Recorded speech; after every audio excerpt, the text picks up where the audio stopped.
Hello students, in today's class we are going to learn 8th standard science lesson number 2, that is health and diseases. So in this video we are going to see question answer of this chapter. So let's start. Already आपके हर एक subject के videos बन चुके हैं, आप playlist में check कर सकते हैं. अलग अलग प्लेलिस्ट बने हुए हैं यहाँ पे. यहाँ से देखिए टेक्स्ट बुक के जो क्वेश्चन है पेज नंबर 6 पे वो ये क्वेश्चंस दिए गए हैं. Have you ever taken leave from school due to sickness? Yes. When there was feeling of illness we have taken leave from school. What happens exactly when we become sick? हम जब बीमार होते हैं.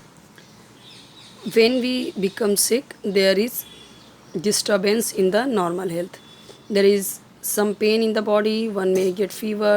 There is headache or cough and cold. Sometimes the digestion is improper. कभी कभी digestion improper होता है. ये सारी problems होती हैं.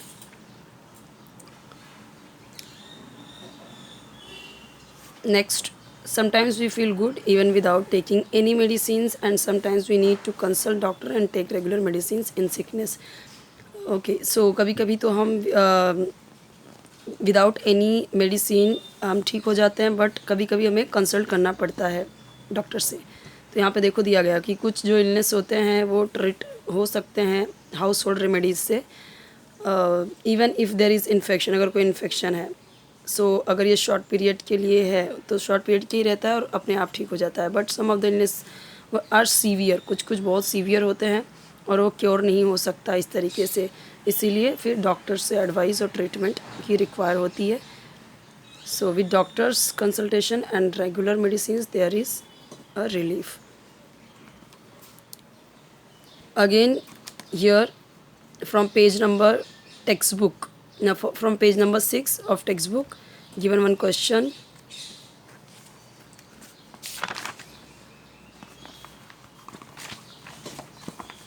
और उसका आंसर यहाँ पे गिवन है. ये पूरा डिजीज़ेस अलग अलग और यहाँ पे उसका मोड ऑफ ट्रांसमिशन कैसे हो सकता है.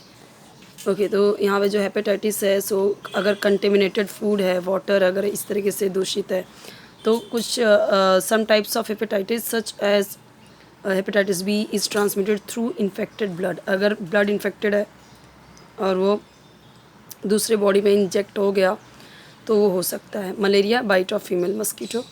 Scabies by contact with scabies might.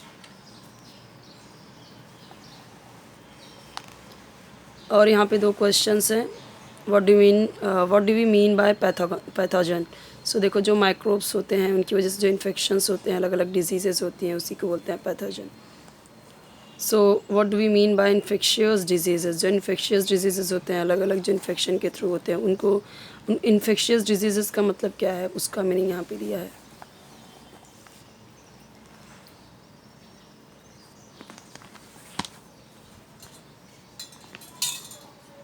ये इम्पॉर्टेंट पॉइंट्स हैं जो कई सारे क्वेश्चन के आंसर हमें यहाँ से मिल जाते हैं इम्पॉर्टेंट पॉइंट से भी. That's I am showing this page also. यहाँ से सारे पेज नंबर 8 के क्वेश्चंस हैं. यहाँ पे जितने दिख रहे हैं हमें ये सारे पेज नंबर 8 के क्वेश्चन हैं. इस क्वेश्चन का ये जो आंसर है इसका रिमेनिंग आंसर यहाँ पे है. Second question, why should we drink boiled water in rainy season. बहुत ही सिंपल रीज़न है इसके. यहाँ पे सारे हम अवेयर हैं इन सारे रीज़न से. थर्ड क्वेश्चन यहाँ पे दिया गया, why the clean hands drive is run in school.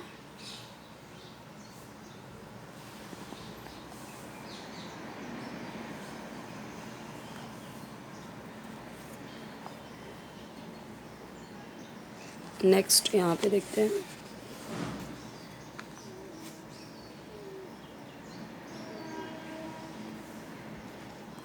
Page number 9 text book page number 9 में जो क्वेश्चंस हैं तो यहाँ पे है कई सारे क्वेश्चंस हैं. Which measures are taken at your home to control the rats. तो ये अपना खुद का आंसर लिखना है, but answer is given so you can write from here also. So why is it necessary to care about health of domestic dog. जो भी आपने डॉग्स हैं, आपके कैट्स हैं, बर्ड्स हैं, उनको ध्यान देना क्यों ज़रूरत है. तो उनसे भी कई सारे उनके जो होती हैं इलनेस, उसके थ्रू ह्यूमन बॉडी में भी वो चीज़ें इंजेक्ट मतलब स्प्रेड हो सकती हैं वो चीज़ें. फ्लू वगैरह जो कई सारी होती हैं, बर्ड फ्लू, वो हमने देखी कि किस तरीके से बर्ड्स के थ्रू हो जाती हैं, स्प्रेड होती हैं, डॉग्स के थ्रू, कैट्स के थ्रू, अलग अलग जो उनको होती हैं बीमारियाँ उससे हो सकती हैं।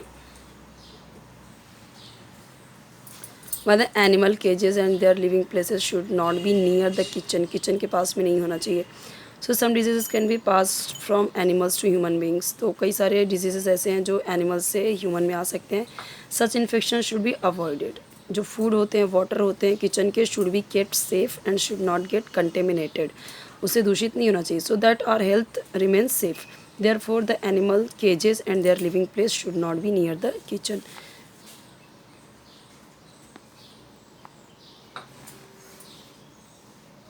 Depending upon the symptoms rabies can be identified, तो अगर पेशेंट जो होता है वो वाटर से फियर करने लगे, डरने लगे, तो ये सिम्टम को क्या बोलते हैं, हाइड्रोफोबिया, यानी पानी से डर। So there is constant pain in the throat, हमेशा गले में दर्द रहेगा। At the site of bite there is tingling sensation, जहाँ पे वो कट रहेगा, जहाँ पे बाइट किया रहेगा वहाँ पे सेंसेशन होगा, चुभता रहेगा। फीवर रहेगा constantly, high dose not recede, symptoms like insomnia, anxiety, mental confusion, irritated behavior, anger, गुस्सा, excitement, intermittently seen, ये सारी चीज़ें दिखाई देती हैं। तो ज़्यादा जो सलाइवा होता है मुँह से वो निकलने लगेगा, तो वो इंसान उससे निगलने में अनेबल रहेगा। तो ये सारे सिम्टम्स हैं रेबीज़ के। नेक्स्ट क्वेश्चन यहाँ पे दिए गए हैं। कई सारे क्वेश्चंस के आपके जो हैं टेक्स्ट बुक के वो स्टार्टिंग में ही दिए गए हैं चैप्टर के इन डाइजेस्ट में आपके। ये देखिए टेक्स्ट बुक पेज नंबर 10 का क्वेश्चन है, do you remember any person drinking the sugar free tea और अवॉइडिंग कंजम्पशन ऑफ स्वीट्स। तो ऐसा किसको होता है, जिनको शुगर होता है। So persons who have diabetes are seen avoiding consumption of sweets, तो ये नॉर्मल है। नॉर्मल मीन्स कॉमन है, we can see around us there are many people who avoid this kind of things। यहाँ पे और भी दिए गए हैं, देखिए मिस यूज़ ऑफ मेडिसिन्स, जो देखिए पेन किलर्स होते हैं, when taken in overdose cause damage to nervous system, excretory system. अगर आप पेन किलर्स ले रहे हैं, ओवरडोज कर रहे हैं, तो वो क्या हो सकता है, आपका एक्सक्रीटरी सिस्टम ख़राब कर सकता है, लीवर, नर्वस सिस्टम, ये सब क्या कर सकता है, ख़राब कर सकता है, डैमेज हो सकता है। अगर अननेसेसरी अगर एंटीबायोटिक्स ले रहे हैं तो नोज़िया, एब्डोमिनल पेन यानी पेट दर्द, लूज मोशन, रैशेस बॉडी में, वाइट पैचेस जीभ में, ये सब आ जाता है। Taking medicines without doctors prescriptions and over use of medicines will certainly cause harmful side effects. So ये तो कॉमन है कि हम देखते हैं कि बहुत सारे लोग ऐसे विदाउट कंसल्टेशन अगर वो ले लेते हैं मेडिसिन, जैसे ले लेते हैं मेडिकल से, तो वो क्या हो सकता है, वो हार्मफुल हो सकता है, बॉडी के लिए साइड इफ़ेक्ट्स भी हो सकते हैं। First aid of heart disease, अगर हार्ट डिजीज़ हैं तो फर्स्ट एड क्या कर सकते हैं, तो पहली बात तो फटाफट क्या करना है, help from 108 for calling ambulance. 108 पे कॉल करना है एम्बुलेंस के लिए, और चेक करना है कि पेशेंट्स में कॉन्शियसनेस है कि नहीं, कॉन्शियस है कि नहीं। और फर्स्ट एड क्या दे सकते हैं, कोल्स type compression, only life support के लिए कंप्रेशन दे सकते हैं हार्ट पे। In this the patient is made to lie on a hard surface, इस तरह से हार्ड सरफेस पे उसे हॉरिजॉन्टल पोजीशन में सुला देना है। तो ये सारी चीज़ें हैं जो हम कर सकते हैं। डायग्नोस कैसे करना है, ट्रीटमेंट कैसे है, ये सारे यहाँ पे दिए गए हैं।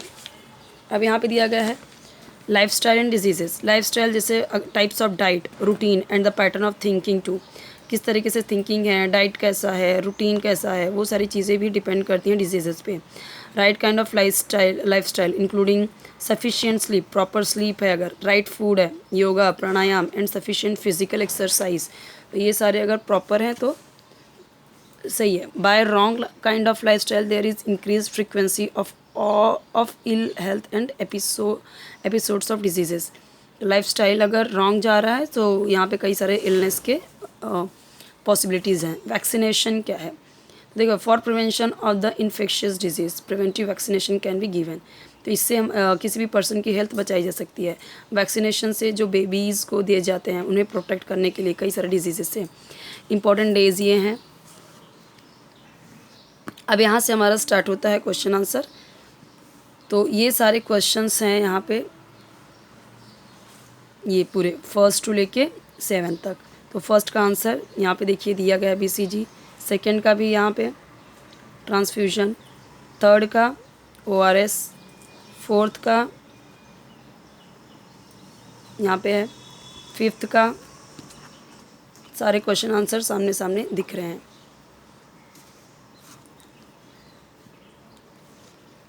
ये जो क्वेश्चंस हैं इनके भी आंसर फर्स्ट का दिया गया है। यहाँ पे ये बोला गया है कि जो रॉन्ग है उसे आपको करेक्ट करके लिखना है। Culex mosquito is seen in clean water, तो देखो ये डर्टी वाटर में होते हैं। इसी तरीके से सेकंड का आंसर यहाँ पे देखिए, आपका ये चैप्टर लेंदी है तो क्वेश्चन आंसर भी ज़्यादा हैं। मैच द फॉलोइंग, उसके आंसर सामने सामने गिवन है। कई सारे कॉन्सेप्ट अभी मैंने क्लियर कर दिए स्टार्टिंग में ही, तो भी क्वेश्चन आंसर आपको समझ में आएगा इजीली।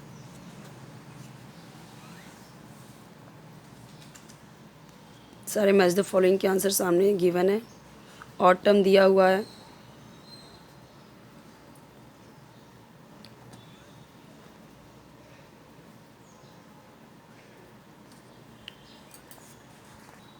ये सारे आंसर देखिए यहाँ पे गिवन है।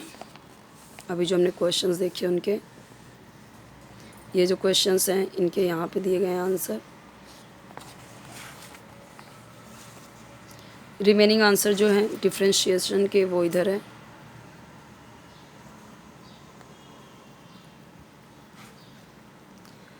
टाइफॉइड एंड ट्यूबरक्लोसिस, उसके बारे में यहाँ पे क्या डिफरेंसेस है दोनों में, वो मतलब दोनों में बताया गया है। ये टाइफॉइड कंटेमिनेटेड फूड और वाटर से फैलता है, और ट्यूबरक्लोसिस कैसे फैलता है, बैक्टीरिया जो होता है, तो जो जिसको हुआ रहता है वो अगर यहाँ वहाँ स्पिट करता है, थूकता है, तो उसके थ्रू बैक्टीरिया फैलते हैं, दूसरों में इंजेक्ट होते हैं, दूसरों में वो एंटर करते हैं। ट्यूबरक्लोसिस जो है ये आपका इन्फेक्शन कैसे होता है, नोज़ के through. Tuberculosis affects lungs and chest, lungs और चेस्ट को ये अफेक्ट करता है। तो इसका शॉर्ट फॉर्म TB है, tuberculosis. There is continuous low grade fever in tuberculosis, तो अगर किसी को TB है, ट्यूबरक्लोसिस है, तो कंटिन्यूसली उसको फीवर रहेगा, low fever. There is chest pain in tuberculosis. BCG vaccination, इसके लिए कौन सा दिया जाता है, यंग एज में BCG वैक्सीनेशन दिए जाते हैं। तो यंग एज के जितने सारे लोग होते हैं, ऐसे ही इधर दिया गया है टाइफॉइड के क्या क्या हैं प्रॉब्लम्स। अगर टाइफॉइड है, टाइफॉइड कैसे हो रहा है, अगर कंटेमिनेटेड फूड है, दूषित खाना, दूषित पानी है, तो उससे टाइफॉइड के चांसेस होते हैं। Infection of typhoid is through food और वाटर, तो ये कैसे होता है, अगर किसी को हो रखा है तो फिर वो उसके मतलब फूड और वाटर के थ्रू हो जाता है, mouth, water via the mouth. Typhoid affect stomach, ये किस में अफेक्ट करता है, स्टमक, पेट और इंटेस्टाइन को। फीवर रहता है for specific period in typhoid, एक स्पेसिफिक पीरियड के लिए एक टाइम दे के बुखार होता रहेगा। देयर इज स्टमक एक एंड हेडेक एक, पेट दर्द और सर दर्द होता रहेगा। तो ये सारे सिम्टम्स हैं। Make a list viral diseases, तो वायरल डिजीजेस क्या हैं, AIDS, hepatitis, influenza, rabies, polio, ये सारे क्या हैं, वायरल डिजीजेस हैं। बैक्टीरियल डिजीजेस क्या हैं, टाइफॉइड, ट्यूबरक्लोसिस, कॉलेरा, लेप्रोसी, तो ये बैक्टीरियल इन्फेक्शन से हो जाते हैं। डिजीज स्प्रेड थ्रू इंसेक्ट्स, तो ये इजी है, ये सबको पता है। मलेरिया, डेंगू, एलिफेंटियासिस, इसमें क्या होता है, जो पैर सूख जाते हैं, उसमें स्वेलिंग आ जाती है, वो। हेरिडिटरी डिजीज़ेस क्या होती हैं, तो हेरिडिटरी डिजीज़ जो जैसे कि जेनेटिक होती हैं, एक के बाद दूसरे फैमिली को होता है, तो उसमें diabetes, haemophilia, muscular dystrophy, okay, colour blindness, ये सारी चीज़ें। सो drinking boiled and filtered water, अगर आप ड्रिंकिंग जैसे what can be achieved can be prevented, अगर आप कोई प्रिवेंट कर रहे हो, जैसे अगर आप वाटर बॉईल करके पी रहे हैं या फिल्टर करके पी रहे हैं, so when water is boiled all the disease causing pathogens, यानी जो बैक्टीरिया होते हैं प्रेजेंट होते हैं वो मर जाते हैं। ओके, सो अलग अलग जो डिजीज़ेस होते हैं, कॉलेरा, ये सारे जो अलग अलग बीमारियां हैं, तो ये इसमें बॉईल करने से और फिल्टर करने से वो किल हो जाते हैं। अगर आप बॉईल करते हो वाटर को, we are protected against all such disease. तो अगर बॉईल करके पीते हैं तो इन बीमारियों से बच सकते हैं। If the water is filtered we can avoid infections from nematode dracunculus which cause नैरो। तो ये by boiling and filtering water even the epidemics by such infectious diseases can be control. तो जो फैलने वाली बीमारियां भी होती हैं वो भी कंट्रोल हो सकती हैं। तो अभी अवॉइडिंग स्मोकिंग एंड अल्कोहलिज्म, अगर आप अल्कोहल और स्मोकिंग अवॉइड करते हैं तो देखो ये तो हमें पता है हमारे लंग्स सबसे ज़्यादा अफेक्ट होते हैं इसमें। तो ये भी रिमेनिंग आंसर यहाँ पे है कि इससे कौन कौन सी बीमारी हो सकती है, जो कैंसर है। ठीक है, तो स्मोक क्या कर रहा है कि कैंसर को इनवाइट कर रहा है। और cigarette, bidi, there is hazardous nicotines, इनमें क्या होते हैं, बहुत ही खतरनाक निकोटिन होते हैं। और निकोटिन सिर्फ टॉक्सिक नहीं होते बल्कि ये क्या होते हैं, बहुत ही ज़्यादा कार्सिनोजेनिक होते हैं।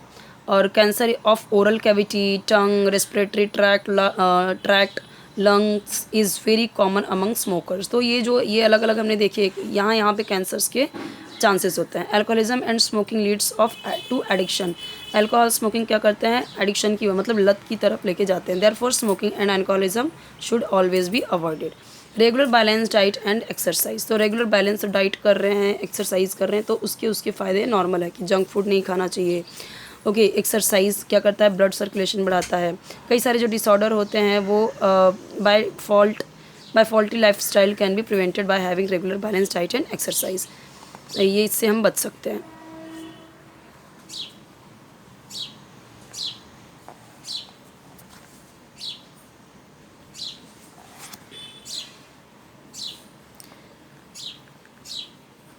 अभी ये क्या दिया गया है, जो ORS होता है वो टेम्परेरी रिलीफ देता है उन पेशेंट को जिनको डायरिया हो रखा है।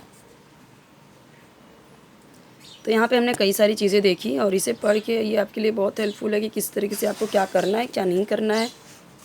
इन सब चीज़ों से आप समझ सकते हो।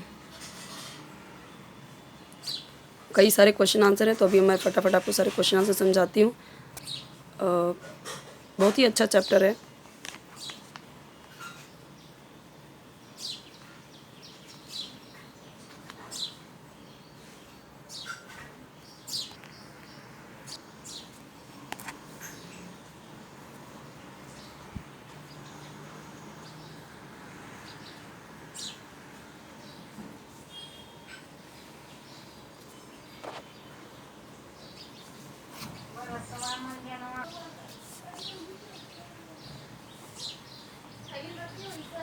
नेक्स्ट यहाँ पे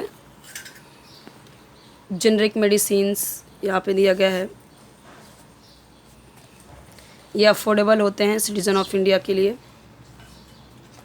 ये जो मेडिसिन्स होते हैं मैन्युफैक्चर होते हैं, डिस्ट्रीब्यूट होते हैं विदाउट एनी पेटेंट। अभी जो हम देखते हैं जन औषधि, वहाँ पे जेनरिक मेडिसिन्स ही मिलते हैं, इसीलिए वहाँ पे काफ़ी सस्ते होते हैं। बैलेंस डाइट, ब्लड डोनेशन, ये सब इम्पॉर्टेंट हैं।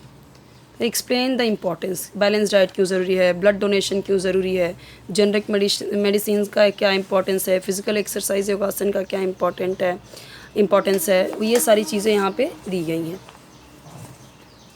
रिमेनिंग आंसर है उसका first aid for heart disease, ये हमने स्टार्टिंग में ही देखा था।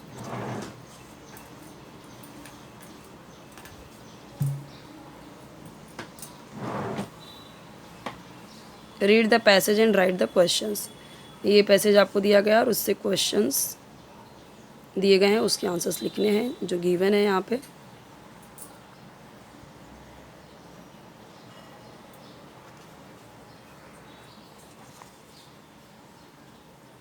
यहाँ पे दिया गया है right a brief account about tuberculosis, tuberculosis के बारे में आपको बताना है। तो यहाँ पे देखिए दिया गया है माइकोबैक्टीरियम ट्यूबरक्यूल, ये क्या है, एक तरीके का बैक्टीरिया है, इसी की वजह से टीबी होता है।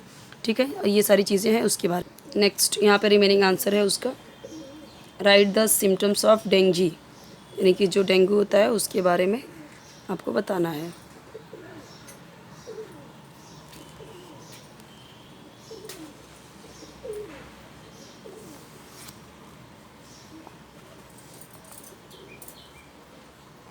रेबीज़ कैसे होता है और इसके इम्पॉर्टेंट सिम्टम्स क्या हैं रेबीज़ के।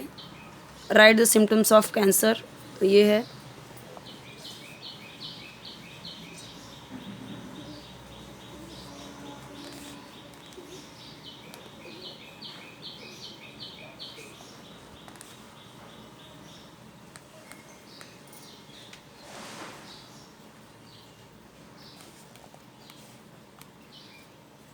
सारे आंसर्स एकदम क्लियर हैं एकदम।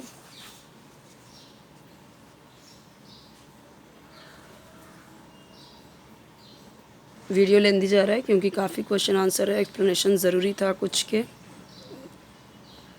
क्योंकि कुछ लोगों की रहती है डिमांड की एक्सप्लेनेशन एक्सप्लेन कीजिए, उनके लिए है एक्सप्लेनेशन। जिनको एक्सप्लेनेशन की नीड नहीं है वो स्पीड करके वो अपना देख सकते हैं, सिर्फ लिखने के लिए।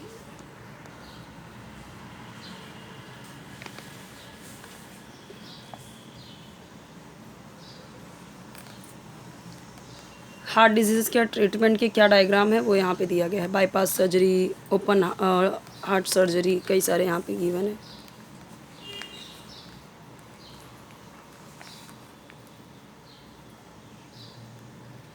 टेक्स्ट बुक पेज नंबर 12 का है ये।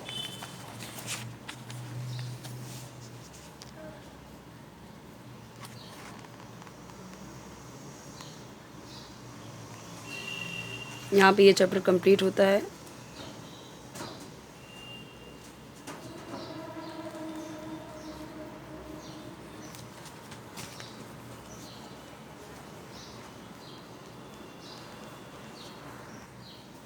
यहाँ पे कई सारे क्वेश्चंस गिवन हैं, but questions only are given, answers are not there. ये सारे आप खुद से आंसर लिखेंगे। यहाँ पे एक मेमोरी मैप है, कॉन्सेप्ट मैप है। नेक्स्ट में हम देखेंगे चैप्टर नंबर 3